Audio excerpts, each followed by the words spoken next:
Hey guys, welcome to AdultCello.com, and today I have something very, very special. We're going to interview a world-class cellist. It's Enrico Dindo. Just a little bit about him. He was born into a family of musicians. At the age of 6, he began studying cello, and afterwards he graduated from the Giuseppe Verdi Conservatory in Torino. Later on, he perfected his studies with Egidio Raveda and Antonio Ianigro. And then at the young age of 22, he won the principal cellist job at Teatro alla Scala Orchestra. And in 1997, he won first prize at the Rostropovich competition in Paris, and that launched a solo career. He's played countless concertos in countless countries with different groups. He's also, in 2011, he helped launch the chamber group I Solisti di Pavia, with Rostropovich himself as honorary president, and since 2014 he's been principal and musical conductor at Croatian Radio Television Symphony Orchestra in Zagreb. So, Mr. Dindo, thank you so much for being with us today. I really appreciate it. Thank you. I'm very happy to be here. So, one question I had for you, growing up, you said you grew up in a musical family, and I remember seeing in a different interview with you that you said your parents were both professional singers, I believe. And yes. I was curious if you thought that, I've always admired your playing. I think one of the things I love about your cello playing truly is how lyrical it is. And I was wondering if you feel like having two singer parents influenced your cello playing versus saying, a lot of soloists, you'll find out that their father was maybe a cellist as well. So, yeah. It perhaps, yeah. I mean, it can be. Actually, I didn't listen too much my parents to sing because they sang in the choir. Of course, they had rehearsals with the chamber singers groups, or of course when we're in the house just with us. Of course, maybe the blood can be can be the vehicle of something in that area. I think also the experience at La Scala that was for 11 years, at least, and a lot of first class singers. That the combination of two elements can force something in my playing. But I don't think that is the principal element. It's a combination of different things, I think. Okay, it's fascinating. So I wanted to ask you also, this is a YouTube channel for adult learners, and one thing we all adult learners are obsessed with is equipment, because I find the stories of the famous instruments themselves are like so fascinating. Could you tell us a little bit about the instrument you play on, and maybe a little bit about who else played on it in the past, and that maybe if there's an interesting story how you and your instrument came together? Yeah, this is a very, very strange story because it starts when I start to play in the orchestra in Milan at La Scala, when the second cello continuously talk about with me about an old first cello of La Scala, who played a fantastic Pietro Giacomo Ruggeri. You have to imagine this fantastic instrument, and for me it was even a little boring, because this person was very insistent with this. No, it's okay. I can. For many years, then I discovered that cello was playing for by a cellist in a string quartet, and I became in that moment a friend of the owner of this foundation. and it's Francesca, and Francesca starts to tell me the same. Oh, you have to try to play this Ruggeri because my grandfather gave this cello to this cellist, so it's difficult to have it. But I didn't ask her to have this cello, so she starts to insist to with this cellist to have the cello back, to give me that cello. And this old cellist of La Scala was Gilberto Crepax, who was principal cellist. So the same position that I had in that moment. So this was a very curious combination, no? And then one day, Francesca finally called me. Enrico, I have the Ruggeri at home. If you like to try it, and I said, okay. Well, so finally, after a lot of many years, a long time that I was so curious. You can imagine. So I immediately got to her to try to play this fantastic instrument, and I was not so happy about the sound of it. But anyway, in any case, I decided to come si dice, mentire, to lie. And I told her, oh, it's so beautiful cello. I'm so happy. So if you like, she told me, if you like, you can play this cello.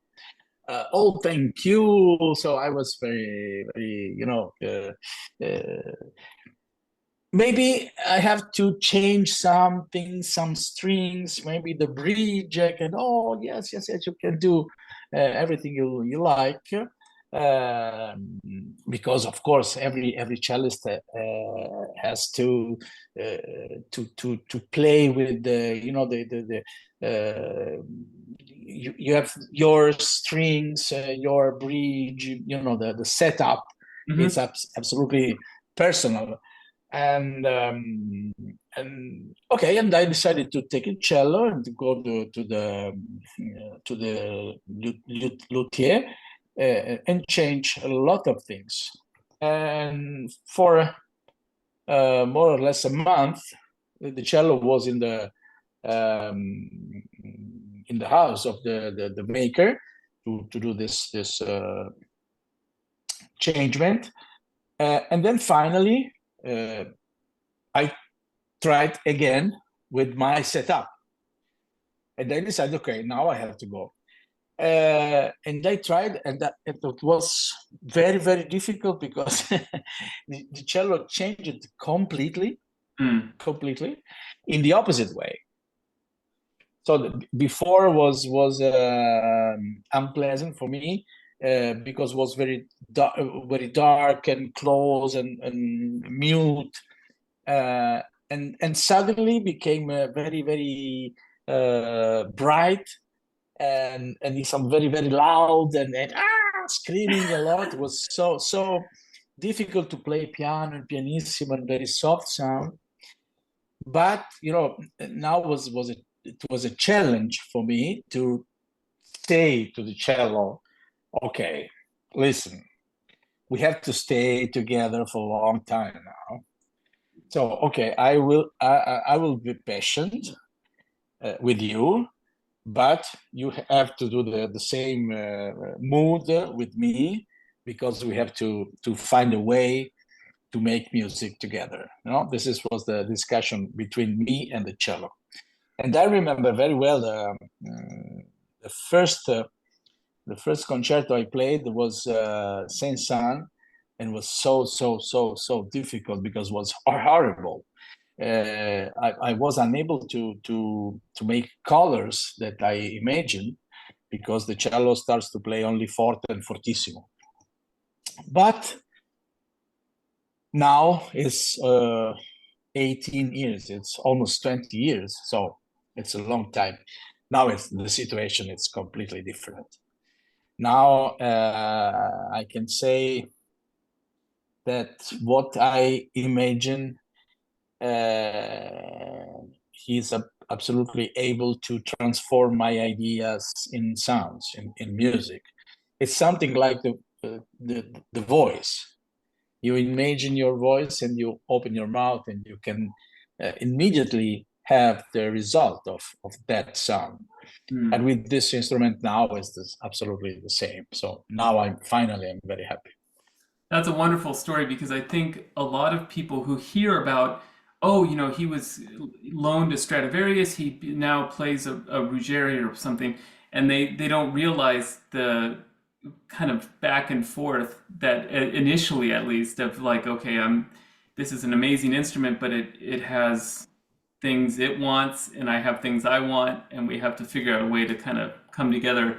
Another question I had, I was curious, is what kind of bow do you use with your instrument, and are you a type of player where you have like an arsenal of bows and you have one for your separate occasions, or is it more like monogamous? Like, I have my one bow that I love, and that's it. We're seeing each other.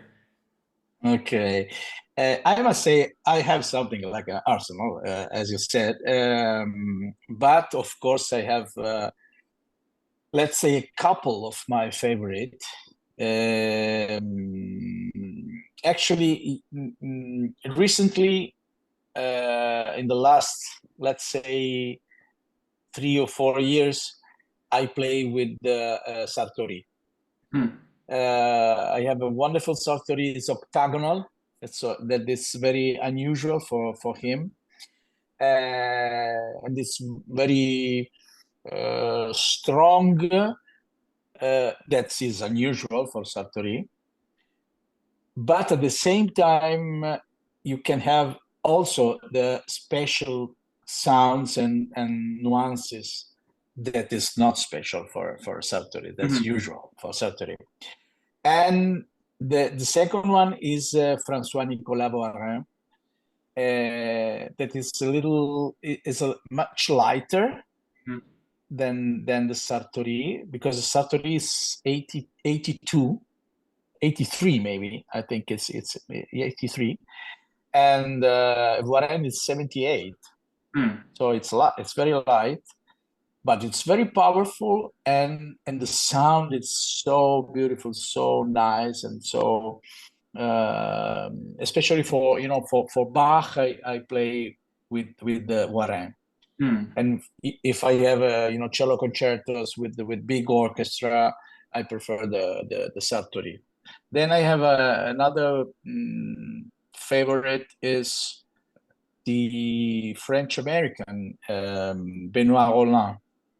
It's in live, still in live, of course, and beautiful sound, good, the perfect weights, but maybe for the big concertos with the orchestra, it's a little not strong enough. So it's fantastic for chamber music. Okay, that's fascinating. Yeah, I was curious also so you mentioned Benoit Roland, who's still living.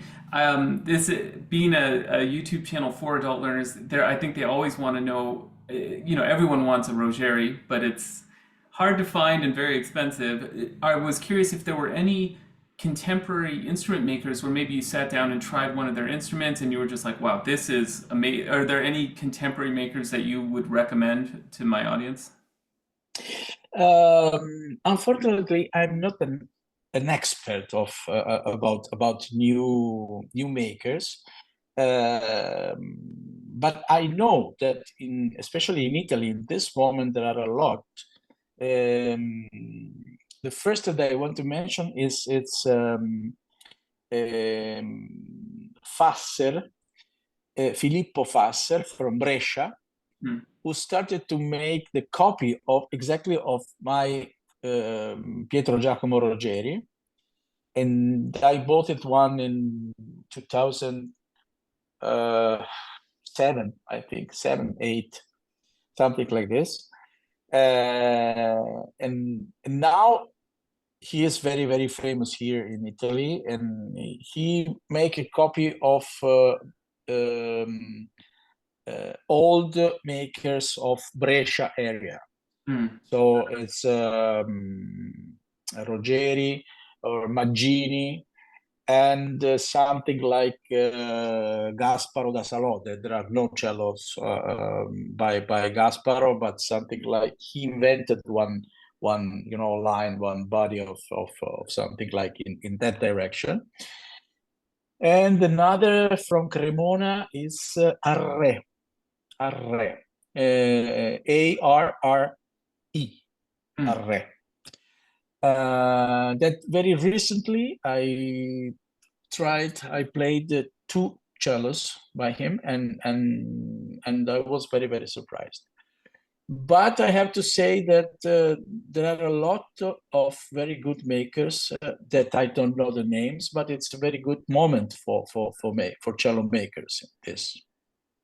That's what I've heard. It's kind of like people are saying it's sort of a golden period again with all the science and just that I don't know. There's been a big boom in making, and the technology has been coming in. So actually, now the reason this is all came about was because a few weeks ago I wrote a newsletter to my subscribers just saying you've got to check out this Bach on YouTube.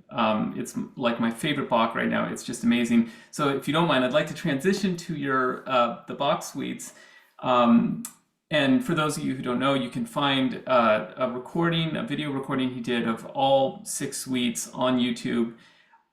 I can't recommend it highly enough. I loved it.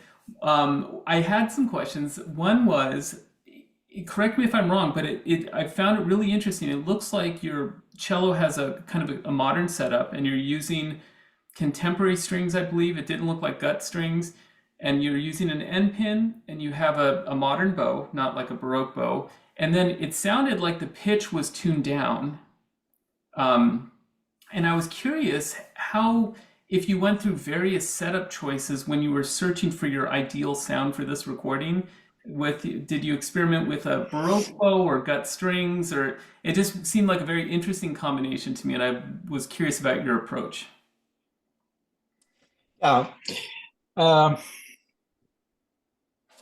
I started to think about my relation with that music exactly from that position, thinking that the instrument at that time was completely another instrument. I mean, the Ruggeri is 1717, so it's the same years of the Bach suites. So the wood parts of the cello, it's exactly the same period. But Titan end pin, tungsten strings, plastic tailpiece, of course, no, completely different. So what I have to do? If I have to play exactly what Bach imagined, I have to change completely my instrument. I have to change strings and make and put cut strings. I have to get out the end pin. I have to change the tailpiece. I have to take the Baroque bow with the bow in this way and not that way. Or with this instrument, I cannot play that music. This is option 2. Or I have to try to turn my head in that direction, playing the instrument that I have. And I started to do this. because I decided to not to change completely my instrument, because I'm able to play this instrument, not that instrument. Because if I have to play Dvorak cello concerto or Shostakovich cello concerto, I cannot change strings every day, because no. And to play on the God strings with the Baroque bow, the feeling of the production of the sound is completely different. So it's something like play another instrument. Yeah. And so I took the Anna Magdalena manuscript, because the original we don't have. The Bach manuscript, we don't have it.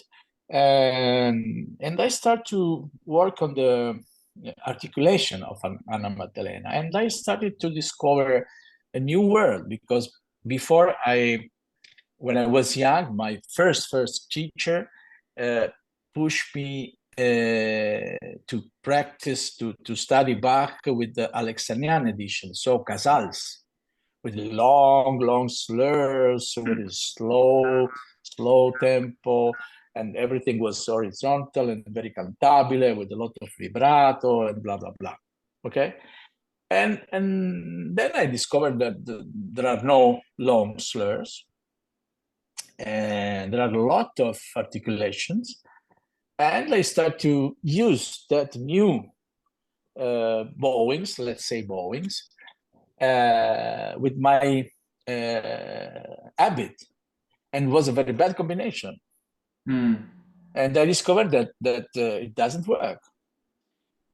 So I start to realize that if I use long slurs, only if I use long slurs, I can use a very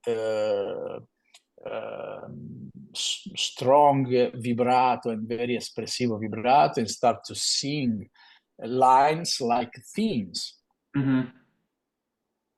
But if I start to use articulation, I have to move the tempos, so everything starts to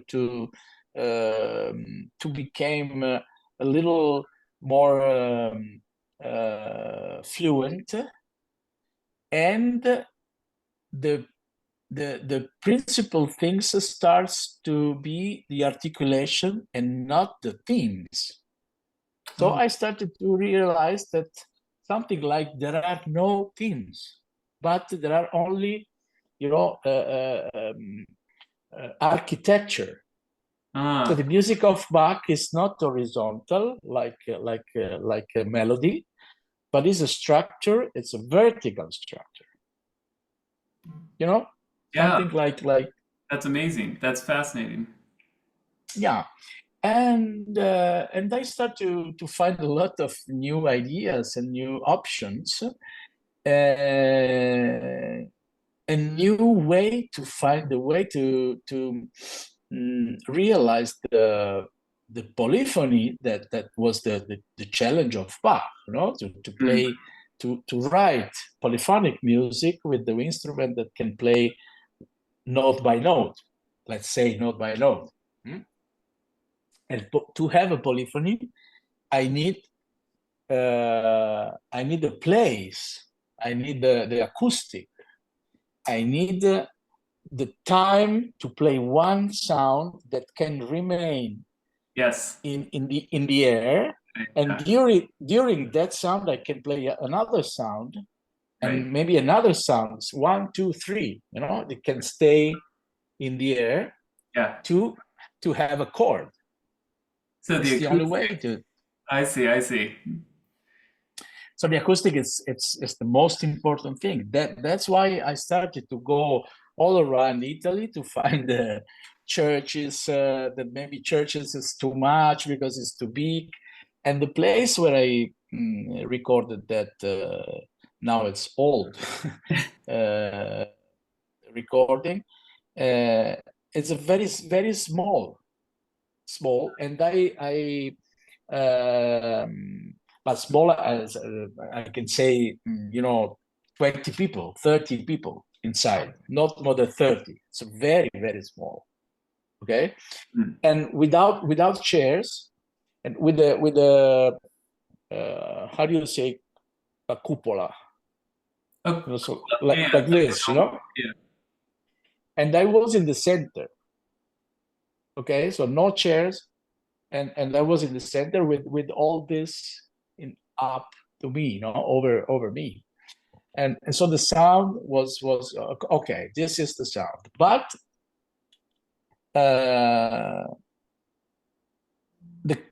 the voice, the color was still not convincing me, and then I start to relax a little the tension of the strings.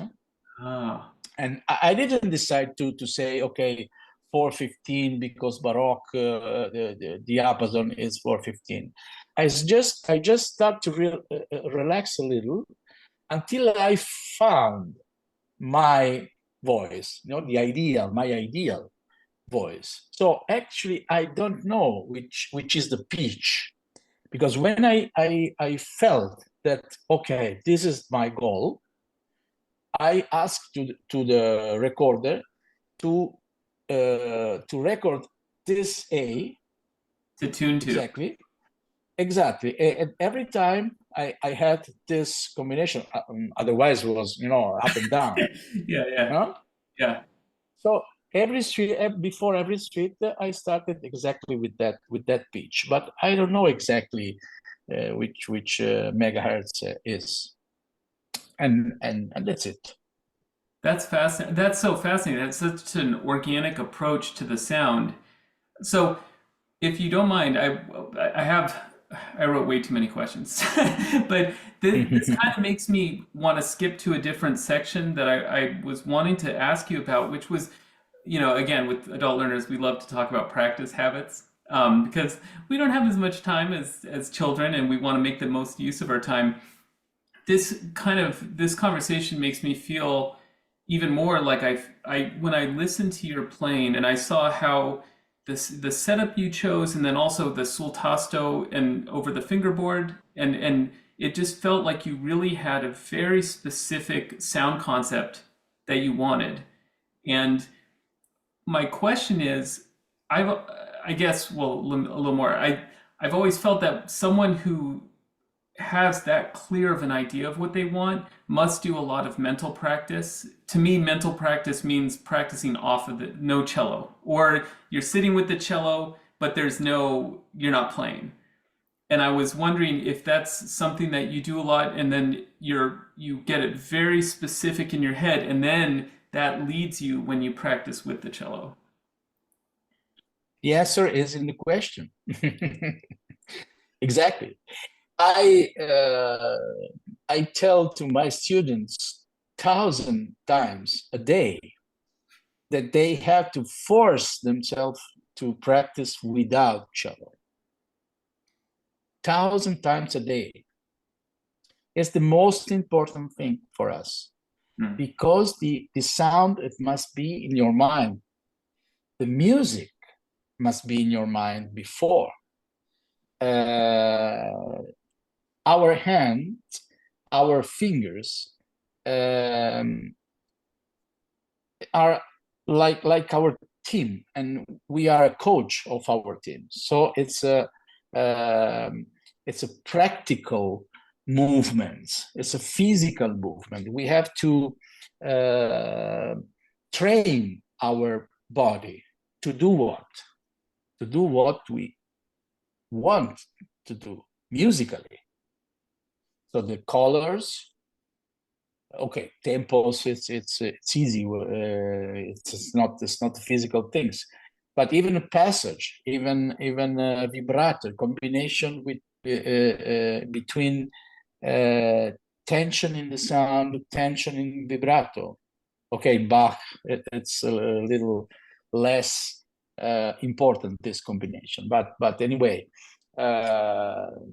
it's always important. Even if I decided to play without vibrato, with no vibrato, senza vibrato, it's because in my mind that sound is something like white, like a blow. So that sound, the emotion of that sound, it doesn't need to be supported to a vibrato, because vibrato is something lyrical, melodic, okay? And if Bach is not melodic, so the vibrato can be used very carefully. It can be used, of course. I use the vibrato, right, of course. Right. Yeah, but occasionally. And I try to do it in the proper way, every note. Of course, you cannot do it playing, because if you play and then you listen, you are late. Behind, yeah. Okay, exactly. Yeah. So you have to know before. Then your brain can launch the right question, the right command to your hands. Otherwise, if you turn off your brain, your hands can do something, and you can play cello even with the brain off. Of course, it's possible. And then you are listening what your fingers are playing, and then it's like, okay, it's not bad. Okay, let's go on. No, so but they are playing your cello, not you. No, your fingers. So it's like in the car, you're the passenger, not the driver. You're just like, oh, Exactly. where are we going? Okay, yeah. Exactly. So don't listen what you are playing. You have to decide. You're playing. Your cello must play only what you decide to play. It's like the cello cannot play nothing that is not in your brain, in your heart. Absolutely. Is this and this is one of these areas that I obsess with mental practice, because sometimes, for example, like, my wife is a violinist, and I started very late. I started when I was 25, but she started when she was 4. And sometimes her arm is like resting on my arm. We're watching a movie, and I can feel her playing something because we're working on a piece for our quartet or something. And I get so jealous because the mental practice, it's not something for me that like it just slips into my everyday life. I have to like sit and be like, okay, I'm going to rehearse this piece. I'm going to work on this passage mentally. Is it for you? Is it something that this might be a very difficult question, but were there things you did or to develop this ability to practice mentally and to hear as clearly as possible? Or was it something that sort of naturally came as you practiced more or played more and more? It's difficult to answer because I don't want to give compliment to myself. But of course, we must say that we have to know which is the level of when we start. We must realize which is the level of our talent. Of course, because talent it's not one of the elements, is the most important element. Okay, so the level of talent can give to a player a lot of gift at the beginning. So you can start to play only because you are talented. Okay, so no brain, because it's a gift. Right. Take it. But okay, you start and you can go. But there is a moment where the talent stop to help you. So they bring you there. Okay, you are there. If you want to go over, you have to start to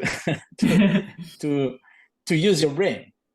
because okay, why I don't increase my level? Because you are not habit to use the combination of the talent, so the nature that can help you to have a good sound and good intonation and good musical taste. But if you want to go on over, you have to start to use your brain. So stop to play, stop to use the cello, and that's the moment. That's the very important moment, and start to think about music. So you can do it everywhere, in every moment, in the day and the night. Okay, so close your eyes, imagine one phrase, and ask to yourself if you prefer to have that phrase. I don't want to tell any composer, because it can be used 36 degree where with every composer. If the phrase you prefer to open it or close, or maybe the phrase goes up and down, or maybe down and up, you have to breathe a little between two notes. You cannot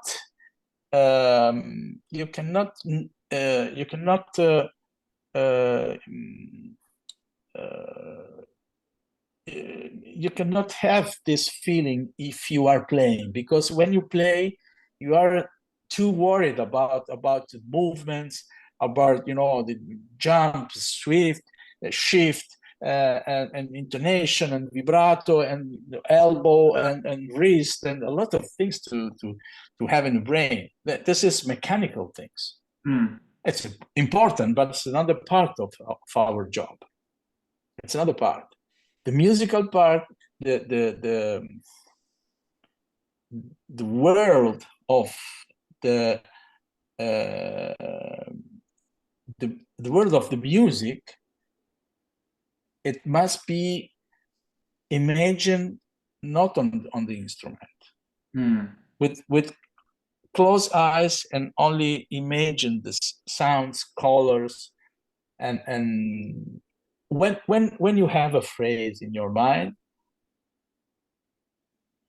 clear, let's say clear, okay, now I know this phrase, I want to have it that like this. Okay, so take the instrument and try to do it. If you are well technically prepared, it's done. Because now hands knows what they have to do. Right. So the combination is not from the brain to the cello, thanks to the hands and fingers. Otherwise, the combination it's too long. Right. It's too difficult. I see. So it's like your work. You like, this is success, this right here, and so you just drive towards that one point because you know exactly what you need to hear, and so your hands, they have a very clear task. Exactly. Just mechanical. When I teach, I suggest to my students to have the idea of something like two different rooms, the musical rooms and technical rooms. Of course, it's a mental area. No, it's not a physical room. You have not to move yourself to do it. No? Of course. So if you are not happy about something because musically you are not satisfied, don't insist. It's unuseful, because you are continuing to play something wrong, because it's unsolved. Okay, so stop to play and close your eyes and go to the musical room without instruments. So so put your bow on the desk and close your eyes and start to think about music. You are there. So, and this is a beautiful world there, because everything is beautiful. because you are not playing in that Mhm. moment. So everything is fantastic. Ideal. So yeah, exactly, Yeah. exactly. And and there you can transform everything as you like. Mm. So it's you can have all the solutions there. That's fantastic. I want to stay all my life there. Okay. Yeah, I Yeah. would like to stay there. But unfortunately, sometimes there is a moment where we have to go back and take our instrument. And if you solve something there, and technically you are well prepared, the combination is it's done. If not, you immediately can immediately know that is not exactly what you are imagining, and why and what. So maybe, okay, this passage is not so fluent. Okay, I have to practice physically, because that movement I cannot approach this moment, this movement with something like fear, or no. I have to be this moment. Must be, this movement must be friendly movement. Mm. So it must be easy to do. So I have to practice physically. This is a part of work, physical, because now I have a musical target, and I'm not well prepared. I'm not prepared enough to have this goal, this target. So I have to practice physically. No, some increase my technical level, then I can try again. Okay, I go I leave my body goes, and okay, make music. And if the body is ready, the music can start to fly. That's fascinating. Just listening to that, it makes me wonder if you've noticed with students, because you've been teaching for a long time now. I wonder with this idea of the practice room and the musical room, and how much we spend time on our computers these days and cell phones. I wonder if that's maybe becoming more difficult for people who, because it's like, well, I could just watch something on YouTube. Let me just watch another player, see what they do, and maybe I can imitate, versus, okay, no electronics, no electricity. I'm just gonna sit here. Maybe I'll turn the light on, little electricity, but I'm gonna sit here and just use my imagination. And I need a good attention span, and I need to be just completely focused and not, distracted by kind of modern devices. Have you noticed anything with students in terms of maybe they're technically better these days, but less developed in the musical? Um, I'm a big fan of technology. Um, I play with iPad, no paper, so I stay very long time on the iPad, even because now I play with and I practice on the iPad. So my iPad is it's always on. Hmm. Um, but I'm an old man, and that problem is for the young generation. Um, what I have to, I want to say that because I'm an old man, I can decide how to use it. Yes. So I'm the boss of the engine, and they are victims sometimes of that. Um, Even for practice, they have. I speak very often about this argument. Uh, with my students, because I discovered that they practice on the video on YouTube, and sometimes you can find on the web a lot of materials. Of course, this is a precious, uh, monumental.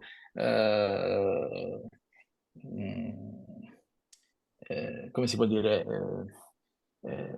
You can have a lot of a lot of recordings, a lot of video, Mm-hmm. from the best to the worst.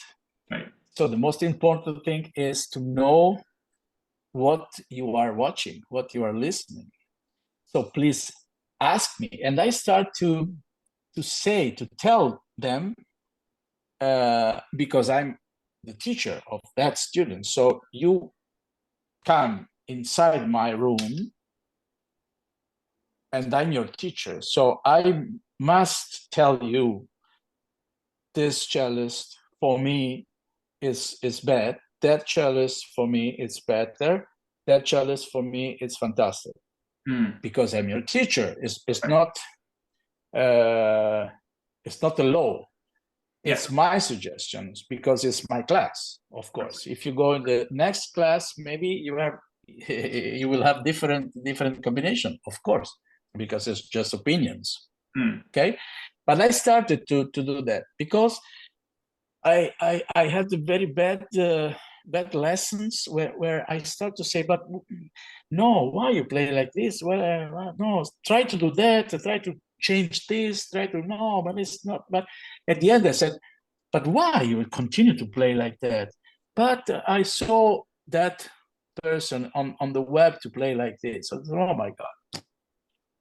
Okay, hello, listen. So if you like that person, you have to go with him, because it was him, to practice, not to study. No? Yeah. So go there. Otherwise, if you are in my class, you have to ask me to help you how to search for something on the web, because I can do it, or maybe send me a link, and because I don't know everything, of course, send me a link, and I can watch that and say, okay, this is okay for you.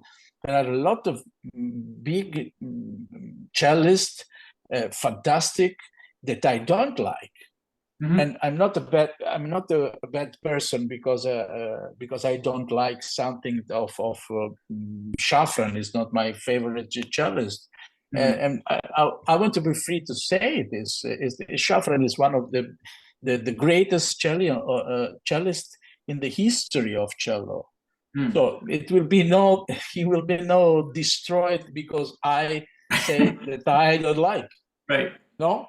Yeah. He remained in the history of cello, of course. But if you studied with me, I have to transmit to you my taste, and this cello is not good for me. Right. Okay. So if you like that way to play music with cello, is you are in the wrong class. Right. Exactly. Of course. I cannot teach it. Yeah, it's not saying that's a bad cellist. It's just saying, and also I've had this as I was, I started late, and I've found cellists who to this day are some of my favorite players, but I realized that I can't model my playing on how I appreciate their playing as an audience member. I would love it, but some of it is like maybe like Shafran to me is a good example of, I think I would sound very strange if I tried to play like Daniel Shafran, even though he's like an amazing cellist. Some of his recordings I love, but if I try to copy that, I think it would sound, because it's so personal. It's so idiosyncratic with the left. He uses the thumb so much, and like everything. Well, I'm okay. So unfortunately we're running out of time, and I want to be respectful of your time. I did ask my subscribers if they had any questions for you. Can I ask maybe one or two questions? Of course. Thank you so much. Okay, so here's a question. This is from Karen. She wants to know if a player at your level, where you've kind of, you're at the top, do you still circle back to the fundamentals? And when you're in your playing, like, okay, I need to clean things up, or, what she said is, everything I need to know I learned in kindergarten. Like, I just need to go back to the very basics. Or is it something now like, okay, this is more, that's all cement. It's all solid and fine. And now I just want to do more, maybe what we're talking about, this musical practice. Uh, you mean when I warm up, or on when I want to increase my level? Or Because like, when, of course, when especially when I don't play, there was a moment in my life when I start to conduct a lot. So there was a period where I was without cello for a week, mm, and then when I retry to play after a week, of course I have to restart from the very basic, so long notes and the da di da di da di da, very very basic. This was a question. yeah, Yeah. yeah, So no fear about I'm okay. I mean, I don't need to have this very basic exercise. No, for all life long notes.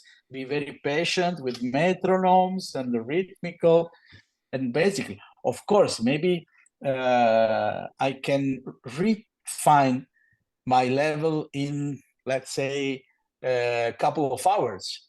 yeah, If you start, maybe somebody can need a couple of days, a couple of right, weeks. yeah, Okay, so when you are at a very good level, you can recover very fast your level. But to do that, you have to do the basic exercise, exactly the same when I was very young. that's great. So it's like that's fascinating. So and it's in terms of like maintenance, is it do you have a like a warm up that you enjoy when you're like sit down, or do you start with open strings or I start from the sound. Naturally, the first thing that the approach is the sound approach. So first of all, the sound. So I have to find the way how to lean my energy on the string. mm, Listen the right sound. So the warm up start from there.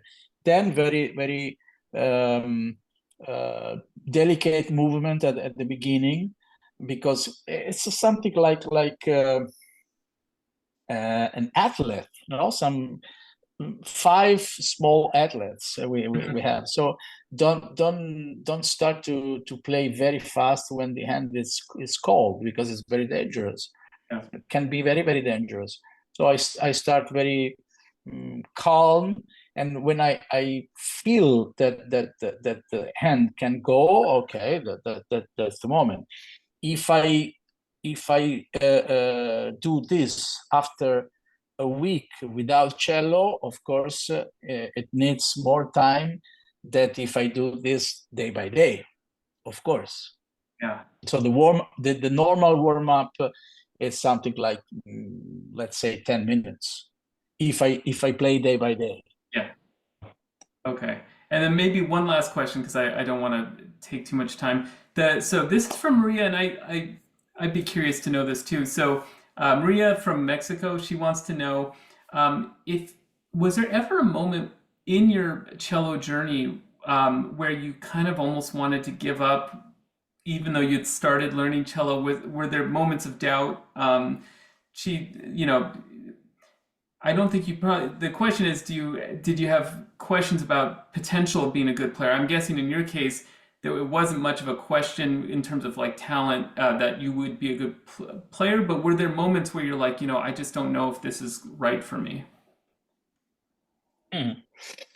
It's a very good question, and it's an argument that we spoke very often in a class, of course, because there are a lot of cellists now in the world, and a lot of very good cellists, I must say. So it's a cello era.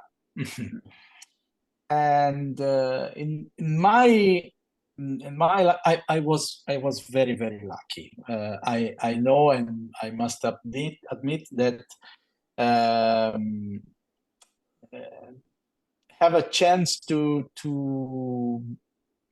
born and grow up in a musical family was the first um, the first gift that I had. So the music was around me in the very natural way. So I didn't decide to be a musician. It was natural to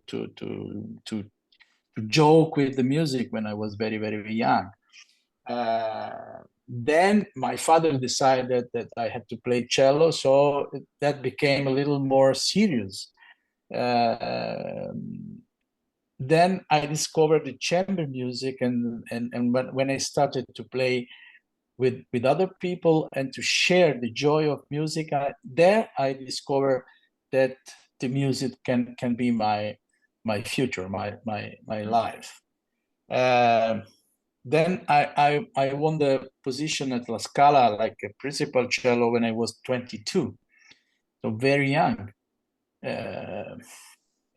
I was lucky. And then after 10 years in the orchestra, I won the Rostropovich cello competition in Paris, and this changed completely my life. So what I can say, so personally, I didn't have negative periods, but I can see a lot of young people because I have a lot of students. So I can see the life that can be up and down continuously. And what I can say is we have to compare our life like I don't know if you like tennis, like a tennis player. Now there is, Yannick Sinner is an Italian, very strong player. So in Italy, it's very famous, the sport. But it's quite impossible to go to be a number one and then to stay all life long as a number one. It's impossible. It's impossible. So it's even not necessary to be number one, especially for a cellist, because there are no number one for cellists. Right. There is no ranking, no? Yeah, no ranking. So we are lucky. There are no ranking. So what we have to do? The only thing that we have to do is to day by day to find a relation with ourselves and with our project, with our journey, day by day, to do even a little step. It's a big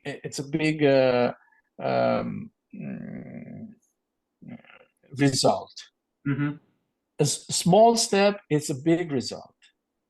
If you do every day a small, and don't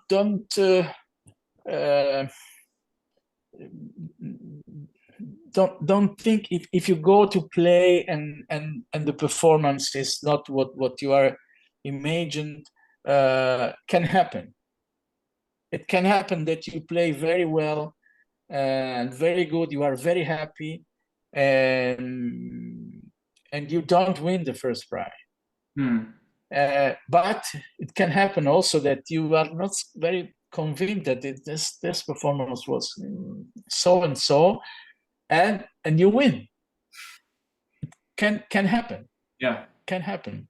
Yeah. So there are no relation to the external element to say, okay, you have to do like this to have that target, no, that goal.